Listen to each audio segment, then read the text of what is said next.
Dracula by Bram Stoker. Abbreviated version. Reader's note. The vampire hunters go to purify the boxes of earth that Count Dracula uses to sleep in. However, Dracula makes his way to Dr. Seward's residence, where Mina sleeps. A crazed patient of Dr. Seward's allows him to enter, and he proceeds to prey on Mina's body. The patient later repents and tries to stop Dracula, only to be beaten nearly to death by the vampire. He confesses what he knows to the men before death takes him. The story now picks up with his last words. Dr. Seward's Diary, 3rd of October. I didn't know that she was here till she spoke, and she didn't look the same. I don't care for the pale people. I like them with lots of blood in them, and hers had all seemed to have run out. I didn't think of it at the time, but when she went away, I began to think, and it made me mad to know that he had been taking the life out of her. I could feel that the rest quivered, as I did, but we remained otherwise still. So, when he came tonight, I was ready for him. I saw the mist stealing in, and I grabbed it tight. I had heard that madmen have a natural strength, and as I knew I was a madman, at times anyhow, I resolved to use my power. And he felt it too, for he had come out of the mist to struggle with me. I held tight, and I thought I was going to win, for I didn't mean him to take any more of her life, till I saw his eyes. They burnt into me, and my strength became like water. He slipped through it, and when I tried to cling to him, he raised me up and flung me down. There was a red cloud before me, and a noise like thunder, and the mist seemed to steal away under the door. His voice was becoming fainter, and his breath more labored. Van Helsing stood up instinctively. "We know the worst now," he said. "He is here, and we know his purpose. It may not be too late. Let us be armed, the same as we were the other night, but lose no time. There is not an instant to spare." There was no need to put our fear, nay, our conviction into words. We shared them in common. We all hurried and took from our rooms the same things that we had when we'd entered the Count's house. The professor had his ready, and as we met in the corridor, he pointed to them significantly as he said, "They never leave me, and they shall not till this unhappy business is over. Be wise also, my friends. It is no common enemy that we deal with. Alas, alas, that dear Madam Mina should suffer!" He stopped. His voice was breaking, and I do not know if rage or terror predominated in my own heart. Outside the Harkers' door, we paused. Art and Quincy held back, and the latter said, "Should we disturb her?" "We must," said Van Helsing grimly. "If the door be locked, I shall break it in." "May it not frighten her terribly? It is unusual to break into a lady's room."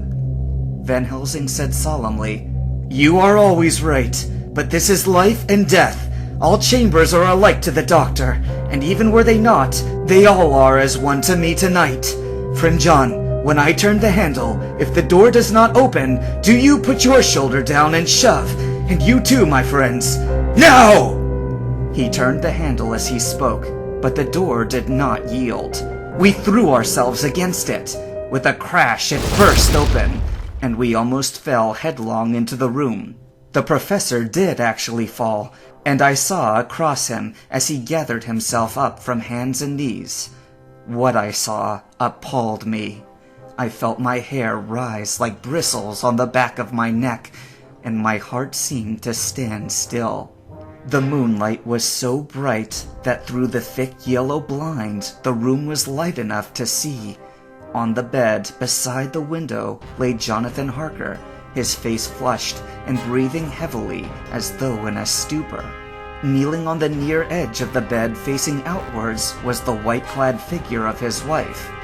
By her side stood a tall, thin man, clad in black. His face was turned from us, but the instant we saw, we all recognized the Count. in every way, even to the scar on his forehead. With his left hand, he held both Mrs. Harker's hands, keeping them away with her arms at full tension. His right hand gripped her by the back of the neck, forcing her face down on his bosom. Her white nightdress was smeared with blood, and a thin stream trickled down the man's bare breast, which was shown by his torn open dress. The attitude of the two had a terrible resemblance to a child forcing a kitten's nose into a saucer of milk to compel it to drink. As we burst into the room, the Count turned his face, and the hellish look that I have heard described seemed to leap into it. His eyes flamed red with devilish passion. The great nostrils of the white aquiline nose opened wide and quivered at the edge, and the white sharp teeth behind the full lips of the blood-dripping mouth champed together like those of a wild beast. With a wrench which threw his victim back upon the bed as though hurled from a height, he turned and sprang at us. But by this time, the professor had gained his feet and was holding towards him the envelope which contained the sacred wafer. The Count suddenly stopped, just as poor Lucy had done outside the tomb, and cowered back. Further and further back he cowered, as we, lifting our crucifixes, advanced. The moonlight suddenly failed, as a great black cloud sailed across the sky, and when the gaslight sprang up under Quincy's match, we saw nothing but a faint vapor. This, as we looked, trailed under the door, which, with the recoil from its bursting open, had swung back to its old position. Van Helsing, Art, and I moved forward to Mrs. Harker, who by this time had drawn her breath, and with it had given a scream so wild, so ear-piercing, so despairing, that it seems to me now that it will ring in my ears till my dying day. For a few seconds, she lay in her helpless attitude in disarray. Her face was ghastly, with a pallor which was accentuated by the blood which smeared her lips and cheeks and chin. From her throat trickled a thin stream of blood. Her eyes were mad with terror.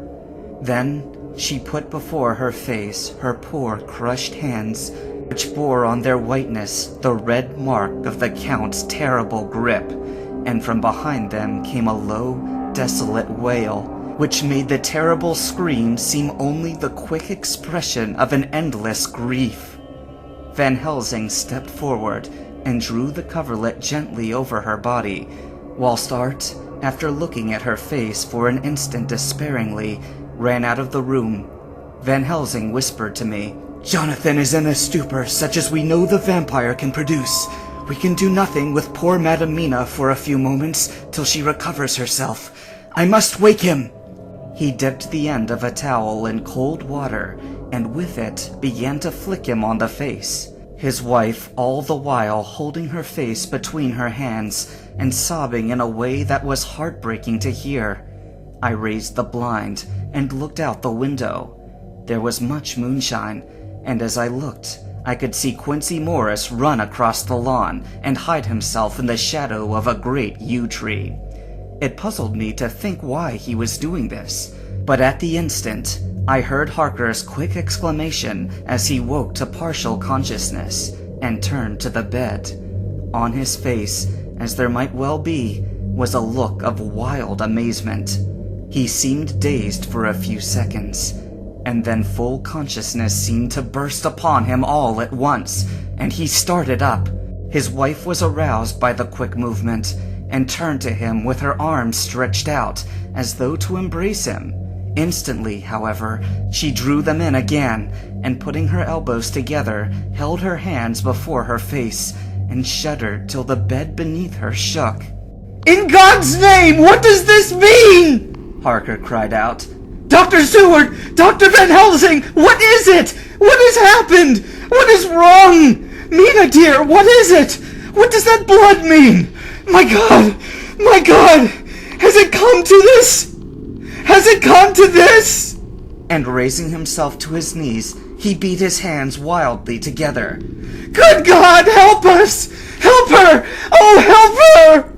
With a quick movement, he jumped from bed and began to pull on his clothes, all the man in him awake at the need for instant exertion. "What has happened? Tell me all about it!" he cried without pausing. "Dr. Van Helsing, you love Mina, I know. Oh, do something to save her. It cannot have gone too far yet. Guard her while I look for him."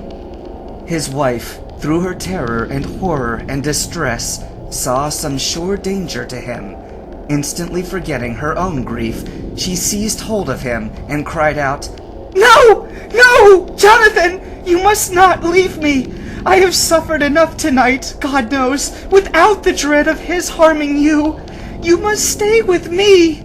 Stay with these friends who will watch over you." Her expression became frantic as she spoke, and he, yielding to her, she pulled him down sitting on the bedside and clung to him fiercely. Van Helsing and I tried to calm them both. The professor held up his little golden crucifix and said with wonderful calmness, "Do not fear, my dear.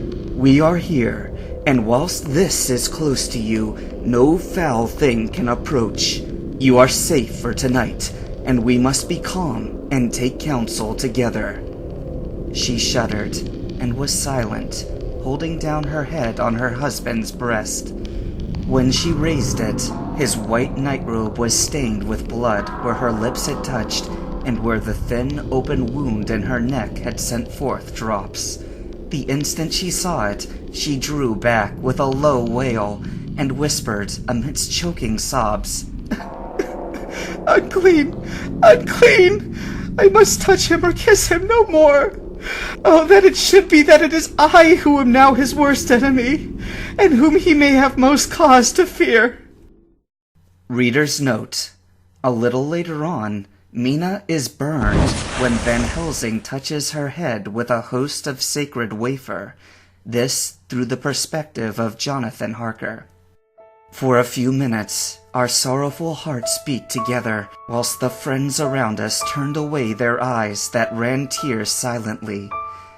Then Van Helsing turned and said gravely, so gravely that I could not help feeling that he was in some way inspired and was stating things outside himself.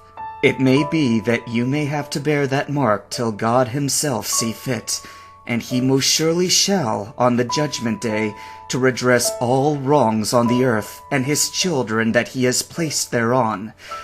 And oh, Madam Mina, my dear, may we who love you be there to see, when that red scar, that sign of God's knowledge of what has been, shall pass away, and leave your forehead as pure as the heart we know.